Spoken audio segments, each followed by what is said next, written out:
लेके आई, इसमें लिखा हुआ है नेशनल हेराल्ड की लूट। तो वही नेशनल हेराल्ड की लूट लेके घूम रही वो है। कह रही है कि जैसे कुछ ऐसा एक तरह से आप कोई संदेश, क्योंकि 2 महीने पहले आप भी एक बैग 2-3 महीने पहले लेकर आई थी, मुझे तो मजेदार लगा। कुछ चर्चा भी हुई अंदर भी, उनसे भी मैंने उनसे पूछा कि आपका आइडिया था, क्योंकि उस पर लिखा है नेशनल हेराल्ड की लूट जी। और खुद कैरी कर रही हैं, तो उसमें क्या है उस बैग? तो क्या जवाब मिला? कुछ जवाब नहीं? ओके, तो मैम आप ही नहीं कहा जी कि जो ऊपर से बताया जाता है वो करती हैं, वही अफसर कहते हैं अंदर ईडी के। मैम उनका कहना है कि ऊपर से मुझे तो लगता है कि प्रधानमंत्री जी के जो सलाहकार हैं तो गलत सलाह दे रहे हैं उनको आजकल, क्योंकि पूरी जनता समझ रही है कि ये सब क्या है। जनता समझ रही है कि एजेंसीज का किस तरह मिसयूज़ हो रहा है, पूरी तरह से राजनीतिक है। मैं सोच रही थी कि आमतौर से चुनाव के एकदम पहले ये सब कार्रवाई शुरू होती है, तो अब आजकल क्या रीज़न है पता नहीं, शायद उनको गलत सलाह मिल रही है, क्योंकि जनता सच्चाई देख रही है। मैम कहा जा रहा है कि बार बार आप बुला रहे हो, फिजूल की बातों पे बुला रहे हो। ये कोई सवाल है मेरे पति से आप पूछ रहे हैं कि आपने 17 साल पहले अपनी माँ को 4 लाख रुपए क्यों दिए? जी, ये कोई सवाल है?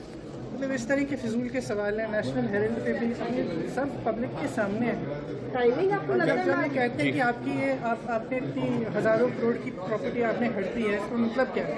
प्रॉपर्टी आपकी होनी चाहिए अगर आपने हड़पी है कि 2000 करोड़ नहीं? तो अगर उस प्रॉपर्टी को आप ना बेच सकते हैं, ना रेंट कर सकते हैं, आप मर जाएंगे तो ना आप जायदाद में दे सकते हैं, तो जब उस पर कोई ओनरशिप है ही नहीं तो उसके हड़पने का क्या सवाल है? लेकिन मैम कहा जा रहा है सब मतलब एकदम पूरी तरह से ये झूठे इल्जाम हैं और ये सारा सिर्फ राजनीतिक उस पर किया जा रहा है। और एजेंसीज में भी मैं बैठी थी दो घंटों के लिए, बिल्कुल, आप तो वहाँ पर थे ईडी में, जी।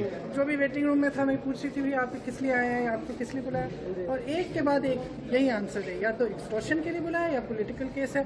और जैसे ही आप बीजेपी में शामिल हो जाते हैं वो सारे केस। मैम आपका कहना है कि एजेंसी का मिसयूज हो रहा है? मेरे ख्याल से प्रधानमंत्री जी को अपनी स्ट्रैटेजी रिवाइज करनी चाहिए, अब चल नहीं रही है। प्रियंका गांधी ने आपने इस वीडियो में देखा डायरेक्टली जो है बीजेपी पर बोला हमला, और उन्होंने ये भी कहा कि जो ईडी जो है वो जो विपक्ष के जो सांसद है उनको टारगेट करती है और विपक्ष के जो लोग हैं उनको टारगेट करती है। उन्होंने ये भी कहा कि जब वो ईडी ऑफिस में गई तो बहुत सारे लोग ऐसे थे जो कि अपोजिशन पार्टी से बिलोंग करते थे और उन्होंने अपने पति का भी बचाव किया। साथ ही साथ में उन्होंने ये भी कहा कि जो नेशनल हेराल्ड केस है जिनकी वजह से राहुल गांधी जी और सोनिया गांधी जी पे मुकदमा चल रहा है, उसमें उन्होंने ये भी कहा कि वो बिल्कुल गलत केस है। और उन्होंने ये भी कहा कि उनके पति को जो ईडी बुला रही है बार बार अपने ऑफिस में, वो भी बिल्कुल गलत है। उनके पति ने कोई गुनाह नहीं किया।